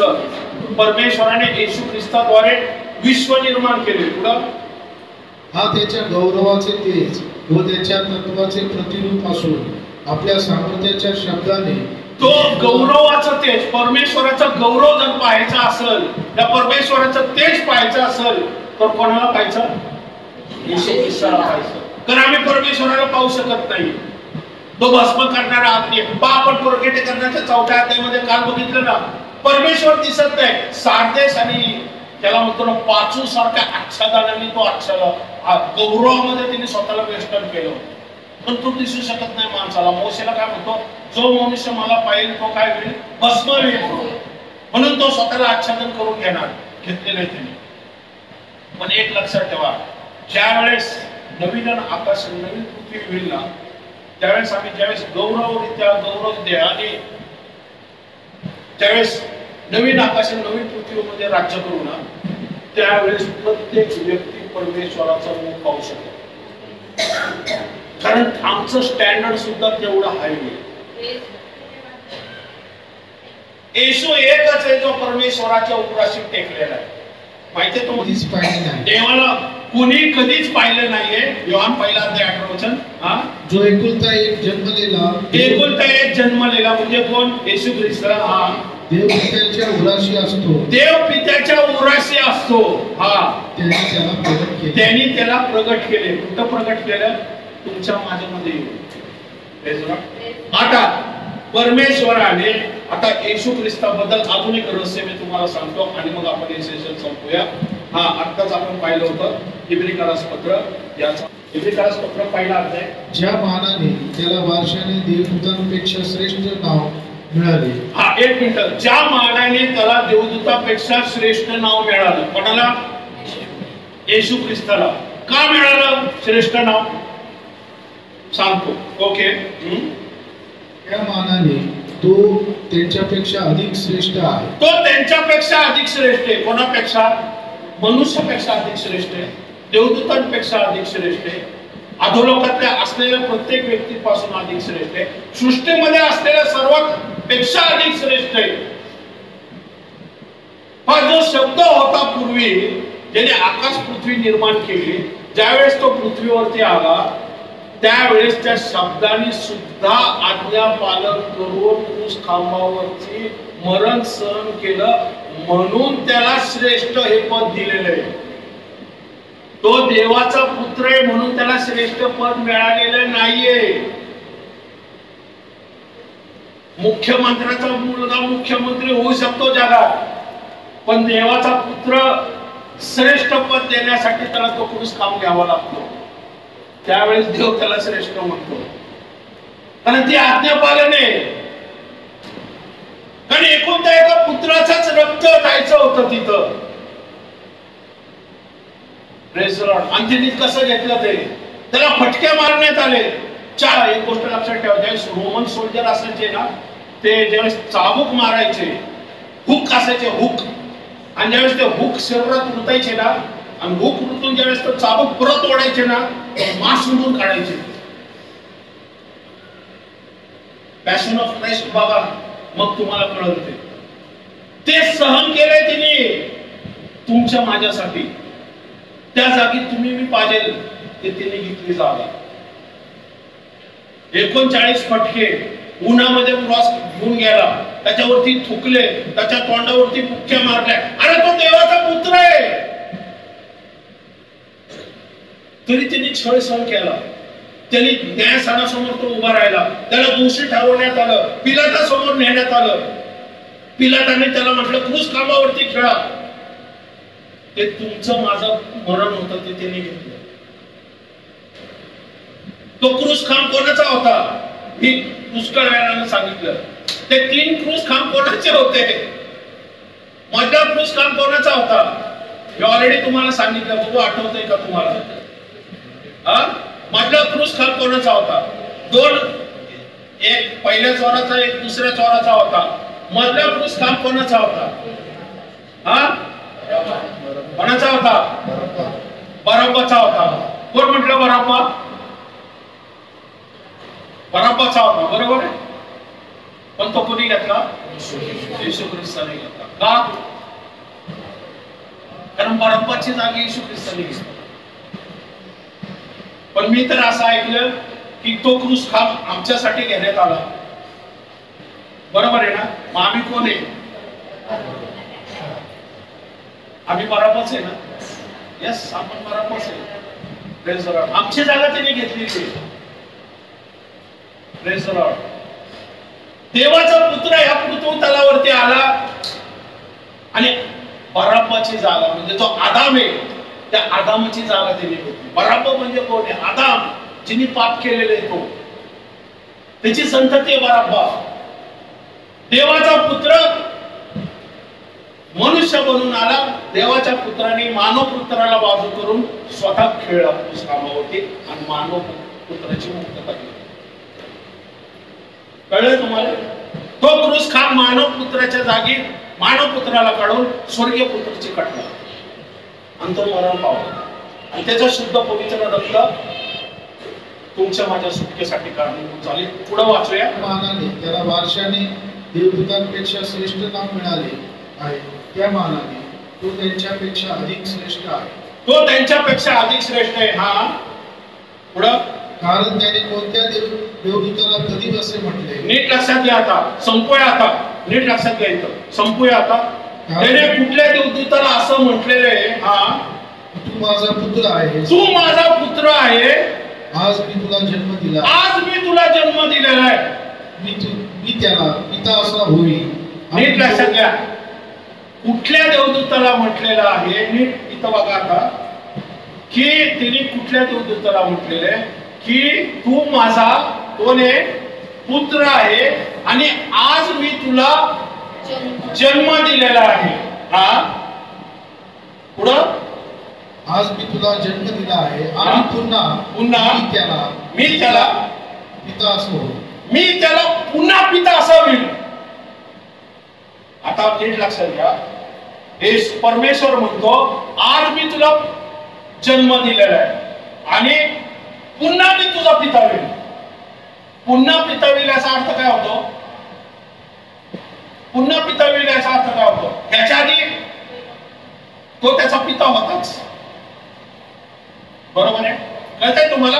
ह्याच्या आधी तो त्याचा पुन्हा याचा अर्थ काय? आता निघला. मी जर म्हटलं मी काल इथं आलो होतो, काल आलो होतो का नाही वचन सांगायला, आज मी पुन्हा आलो, म्हणजे याचा अर्थ काय होतो? काल मी आलो होतो,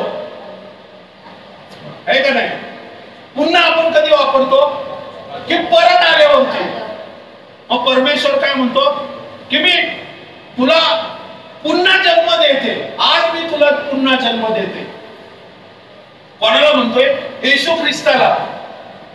म्हणजे शब्द जो होता, नीट लक्षात घ्यायचं, शब्द जो होता हा शब्द तेही झाला, तेही शब्द मरण पावला आणि तो ज्यावेळेस पुनरुत्थान झाला तो येशू ख्रिस्ताचा नवीन जन्म आहे. वचन जुन्या करारामध्ये वाचायचंय, वाचूया आपण. त्यांना जे वचन देण्यात आले होते त्याची सुवार्ता आम्ही तुम्हाला सांगतो. देवाने येशूला पुन्हा उठवून. हे वचन काय सांगते इथं? दावीद हे लिहितोय स्तोत्र आणि पौल सांगतोय, प्रेषिताच्या कृत्यामध्ये पौल सांगतोय. वचन नीट ऐका, वचन नीट वाचा. आपल्या पूर्वजांना जे वचन देण्यात आले होते. पौल म्हणतो आपल्या पूर्वजांना, म्हणजे कोणाला? जुन्या करारातल्या लोकांना जे वचन देण्यात आले होते, म्हणजे दाविदाला जे वचन देण्यात आले होते ते वचन काय आहे? त्याची सुवार्ता आम्ही तुम्हाला सांगतो. त्या वचनाची सुवार्ता म्हणजे येशूची सुवार्ता आम्ही तुम्हाला सांगतो. देवाने येशूला पुन्हा उठवून ते. देवाने येशूला पुन्हा उठवून. काय म्हटलेले? देवाने येशूला पुन्हा उठवून. पुन्हा उठवून म्हणजे पापातून, पापाचं मरणाचं जे वेतन मनुष्याला मिळणार होतं ते त्यांनी काय केलं? स्वतः घेतलं. तो मरण पावला आणि पुन्हा पुनरुत्थान झाला. म्हणजे पुनरुत्थान झाला म्हणजे काय केलं त्यांनी? पुन्हा उठवलं त्याला, बरोबर आहे? एकदा जन्म कधी झाला येशूचा? उत्पत्तीच्या आधी परमेश्वरामधून. आता परत जन्म कधी झालाय? पुनरुत्थान करायचं.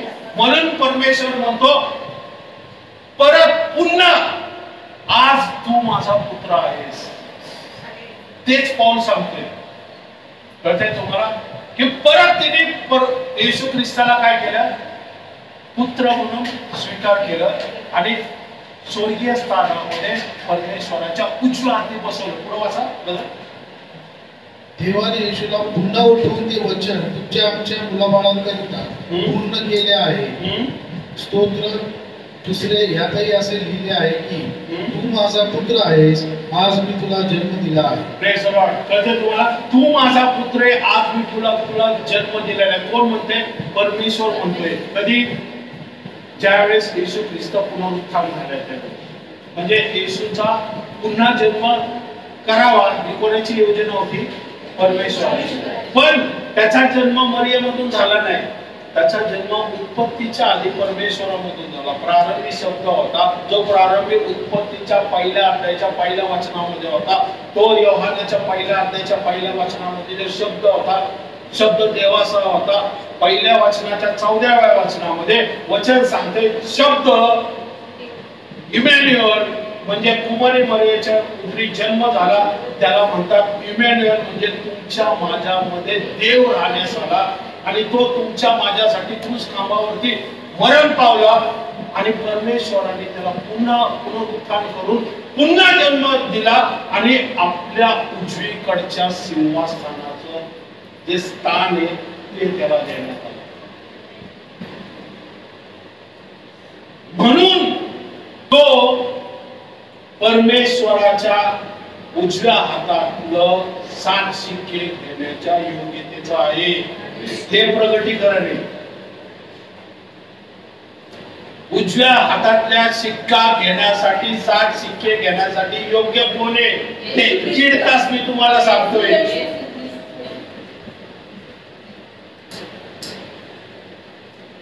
अद्भुत आहे. Praise the Lord. हे तुमच्यासाठी आज 4:45 वाजता देवाने मला हे वचन दिलं आणि मी आज तुम्हाला सांगितलं. माझा चष्मा पण नाही, अजून विसरलोय घरी, तरी देवाने चालवलंय मला. Praise the Lord. तर दिसतं मला विचारायचं. Praise the Lord. असा अद्भुत आगमन प्रभूंचा आहे. म्हणून तो वचन सांगते की परमेश्वराच्या उजव्या हाताची गुंडाळी घेण्यास योग्यतेच आहे. म्हणून तो म्हणतो, वडील म्हणतो, रडू नको, सिंह आणि दाविदाचा अंकुर हा गुंडाळी घेण्यास योग्यतेचा. बघा चपल्यावरती आलंय, गाडीवरतीच विसरलो. Praise the Lord. आता काही झालं पुढे. Praise the Lord. Praise the Lord.